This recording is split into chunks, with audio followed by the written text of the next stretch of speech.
अशोक जी, आपने कहा कि भाजपा केवल उसकी नज़र सत्ता पर रहती है। मुझे ऐसा दल बता दो और ऐसा नेता बता दो भारत में जिसकी नज़र सत्ता पर ना हो। अभी मैं राम गोपाल जी को सुन रहा था, परसों वो कह रहे थे हम तो बस सरकार का इंतजार कर रहे हैं, हमारी सरकार आने दो फिर हम बताएंगे। उन्हें नहीं कहा कि हम देश से गरीबी दूर करने का इंतजार कर रहे हैं, ये बेरोजगारी दूर करने, सरकार का इंतजार कर रहे हैं वक्त का, हमारी भी चलेगी कभी। उनकी भी निगाह अर्जुन की तरह वही है कि कब फोन में करंट आए।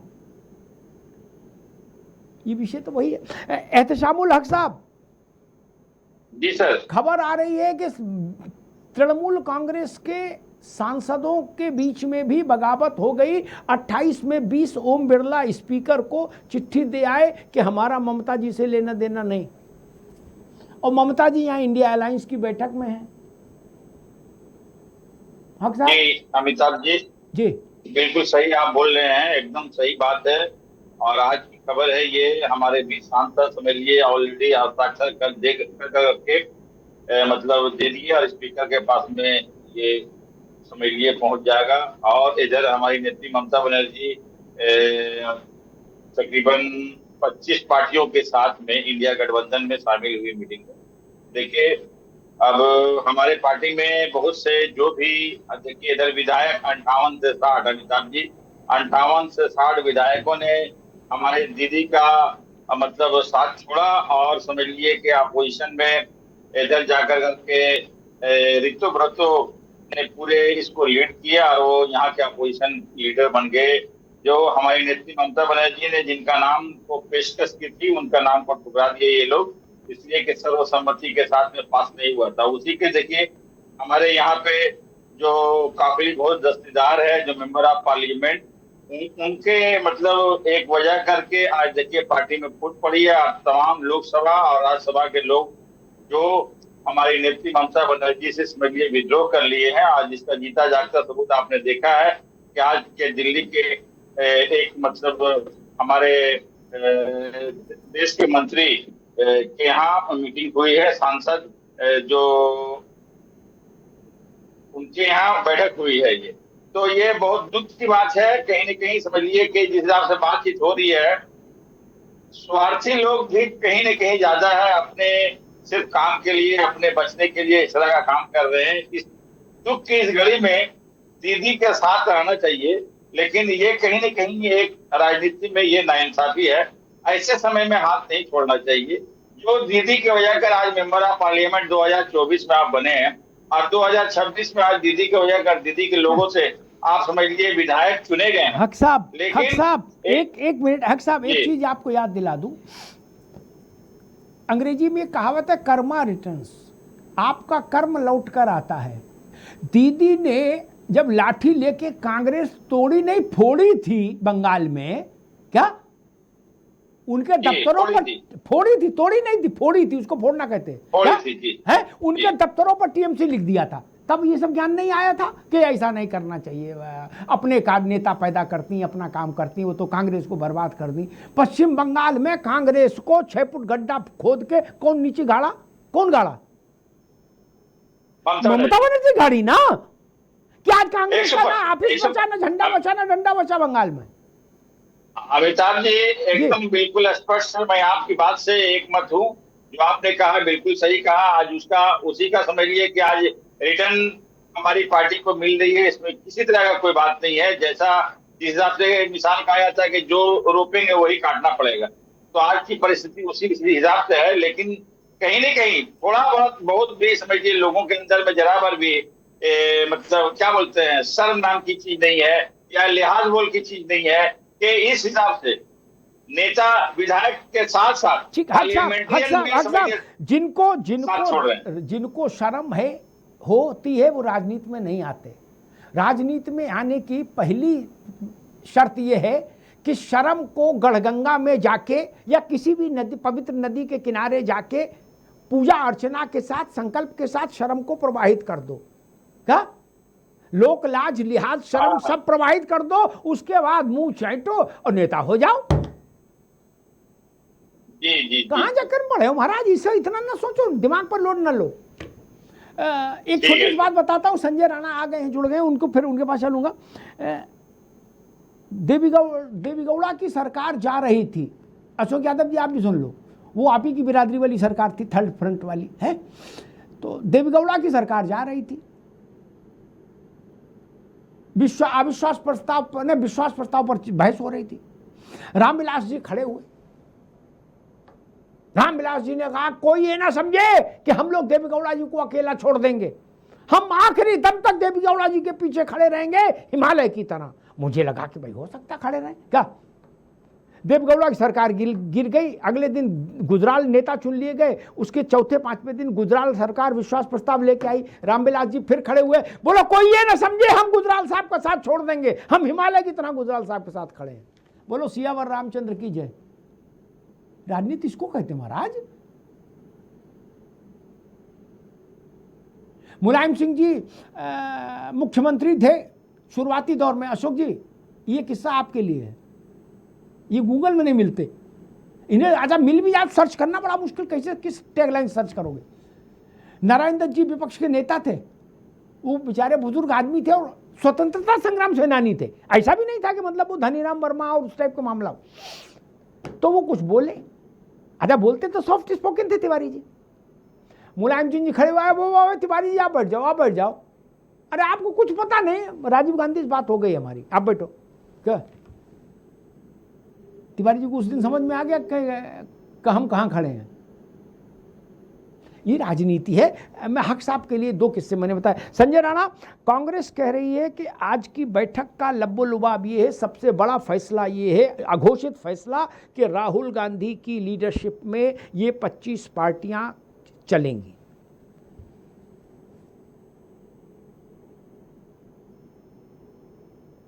जी अमिताभ सर, जी, आपकी आवाज आ रही है, बोलिए भैया।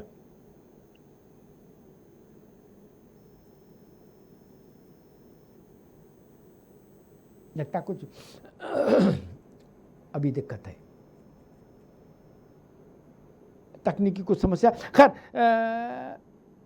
अशोक यादव जी, फिर चूंकि समय भी हो रहा, ये विषय जो है ये सबसे महत्वपूर्ण है, मुझे लग रहा है सबसे अहम विषय यही है कि क्या अब विपक्ष राहुल गांधी की लीडरशिप में, उनकी अगुवाई में, उनके पीछे लड़ाई में आगे निकलेगा। और फिर देखिए, आप मानो नहीं मानो, शब्द को इस्तेमाल करो, मोदी वर्सेस राहुल, ऐसी तस्वीर बन रही है क्या देश में? जो बात इमरान मसूद कह रहे हैं या जो बात राज शर्मा कह रहे हैं या कांग्रेस के इनसाइडर्स जो बात बता रहे हैं, क्या सपा को ऐसा लगता है कि देश में दो चेहरों वाली व्यवस्था हो गई अब, मोदी इधर राहुल? अशोक जी, इसके पहले भी वही बात कही कि हमारे देश की ऐसी लोकतांत्रिक व्यवस्था है कि बाइनरी सिस्टम हमारे देश में नहीं है। लेकिन आज जो राजनीतिक परिस्थितियां हैं, इसमें हमारा जो सहयोगी दल है कांग्रेस पार्टी, ये हमारा सहयोगी दल है। क्योंकि ये पूरे हिंदुस्तान में कांग्रेस पार्टी की प्रेजेंस है कहीं न कहीं, किसी न किसी रूप में, तो हमारा ये फर्ज बनता है कि कांग्रेस पार्टी के जो सहयोग से पूरे हिंदुस्तान में जितने भी इंडिया गठबंधन के सहयोगी हैं, सब लोग मिलकर के चुनाव लड़ेंगे मजबूती से। और कांग्रेस पार्टी को भी सैक्रिफाइस करना पड़ेगा क्षेत्रीय दलों के लिए, और क्षेत्रीय दलों को भी सैक्रिफाइस करना पड़ेगा कांग्रेस पार्टी के लिए, तब एक गठबंधन और मजबूती से आगे बढ़ेगा। आपस में अगर कोई खींचतान होगी तो कहीं न कहीं जनता भी निराश होगी, हमारे छात्र नौजवान भी निराश होंगे। इसलिए हमारे सभी जो इंडिया गठबंधन जितने भी घटक दल है, सबको अपनी छोटी छोटी जो कुर्बानियां देनी पड़ेगी, अपने छोटे छोटे स्वार्थ छोड़ने पड़ेंगे, और किसी को अहंकार भी नहीं पालना चाहिए कि कौन बड़ा है कौन छोटा है, सब लोग सहयोगी हैं। इस अगर भाव से आगे बढ़ेगा गठबंधन तो गठबंधन सफल होगा और पूरे देश में हम लोग भारतीय जनता पार्टी को पटखनी दे देंगे। लेकिन एरोगेंस वाली लैंग्वेज अगर इस्तेमाल होगी तो वो भी ठीक नहीं है कि कौन बड़ा है कौन छोटा है। ठीक बात। अभी रुकना होगा अशोक जी। राज भाई, आपने अशोक यादव को सुना, रिस्पॉन्ड करिए। वो कह रहे कुर्बानी देनी होगी। ठीक है, वो कोई दिक्कत नहीं है अशोक भाई। अरे कुर्बानी यही भी तो दे रहे हैं कि मतलब हम सबको लेके चल रहे हैं साथ। और एक और बात है, देखिए अखिलेश जी और राहुल जी में ट्यूनिंग बैठी हुई है, इस बात को मान लें आप। जहां राहुल जी वहां अखिलेश जी, जहां अखिलेश जी वहां राहुल जी। बस इस बात को मान लीजिए कि मैंने आपको पहले कहा कि आप कह सकते, और ये बात में कोई दिक्कत नहीं है, नेता तो मानना पड़ेगा। देखो इस बात को मान लीजिए, इसी का फायदा ये सरकारी वकील हो या रत्नाकर सिंह जी हो, ये लोग फायदा उठा के टीवी में बोल जाते हैं। और मेरा मानना है अशोक भाई एक सीनियर है और इनका एक तजुर्बा है, और कभी कभी कुछ कहना भी पड़ता है, इसमें कोई दिक्कत नहीं है। लेकिन मैं बार बार एक बात कहूंगा, अभी टाइम है बस संभलने का। याद रखिएगा, ये परीक्षा हर साल नहीं आती कि बाबू फेल हो गए अगले साल दे देना इंप्रूवमेंट या कंपार्टमेंट। ये 5 साल होती है, जो हारता है उसके काले बाल होते हैं, लेकिन जब अगली बार 5 साल आता है सफेद हो जाते हैं। इसलिए बहुत सोच समझ के चलना पड़ेगा। और आज एक इत्तेफाकन देखिए ना, मैं बार बार उदाहरण दे रहा हूं, आपके आपके ऑफिस से संपर्क हुआ, मैं आ गया, क्या मुझे कहना है कि मैं आपकी बात मानता हूं? मैं नहीं कहता आपकी बात मानता हूं। क्यों कहूं? अंडरस्टूड है। तो ये अंडरस्टूड नहीं है मैं समझ गया कि मैं आपकी बात मानता हूं। समझ गया, अशोक जी भी समझ गए होंगे कि अंडरस्टूड है, समझ लो अशोक जी, सही, ठीक है ना, ज्यादा कहलाओ ना। अंडरस्टैंड तो हाँ, अंडरस्टूड है, मैं बस समझ ये गया, बिल्कुल सब अंडर है, सब अंडर कंट्रोल है। हक साहब, हक साहब, ममता बनर्जी ने राहुल गांधी को लीडर मान लिया होगा, आपको ऐसा लग रहा है? क्योंकि उनके पास अब कोई विकल्प भी नहीं, ना सरकार बची ना पार्टी। ये तभी जाकर करके आगे चल कर कामयाब हो सकेगी, इसलिए कि आज तो पश्चिम बंगाल में परिस्थिति बेहतर नहीं है। तो हम समझते हैं कि यूनाइट होने के लिए इससे अच्छा और इससे अच्छा मौका नहीं मिलेगा।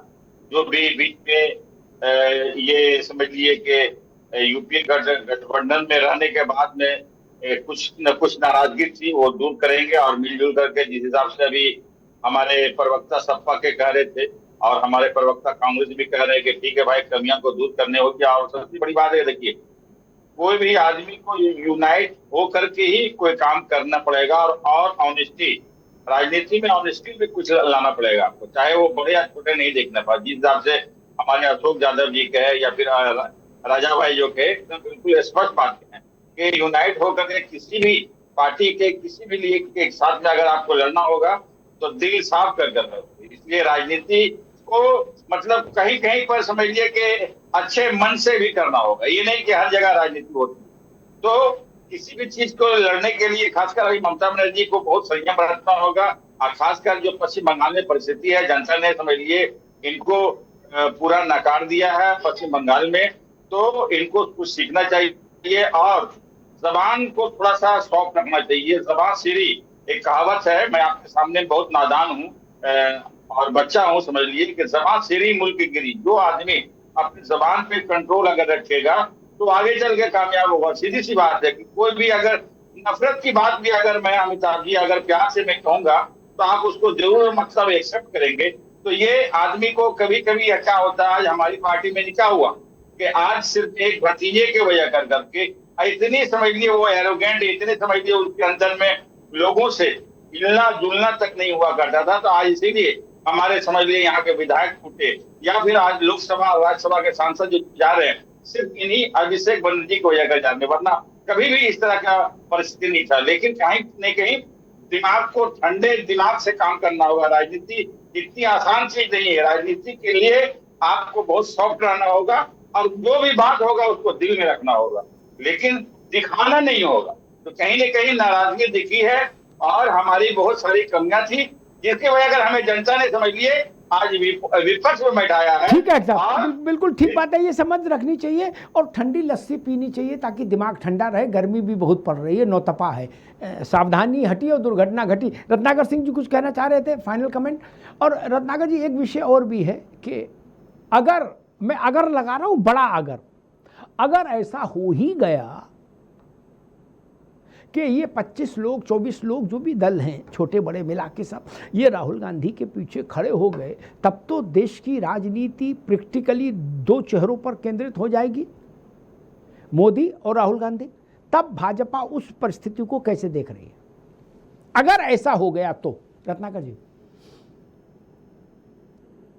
देखिए अमिताभ जी, मैं पहले तो शुरू कर लेता हूं। ये दो भाई जो हमारे बैठे हैं ये एक दूसरे को इलू इलू तो बोल रहे हैं, लेकिन वो महज एक औपचारिकता की तरह दिख रहा है। प्रेम जो उमड़ के आना चाहिए वो दिख नहीं रहा है, क्योंकि मालूम है इनको कि जब सीट शेयरिंग की बात आएगी, जब नेगोशिएशन की बात आएगी, तो ये बड़ी बड़ी बातें जो है हवा हवाई हो जाएंगी और उस समय हो सकता है कि दोनों अलग अलग भी लड़ लें। अब मैं दूसरी बात कहना चाहूंगा जो आपके प्रश्न से भी जुड़ा हुआ है।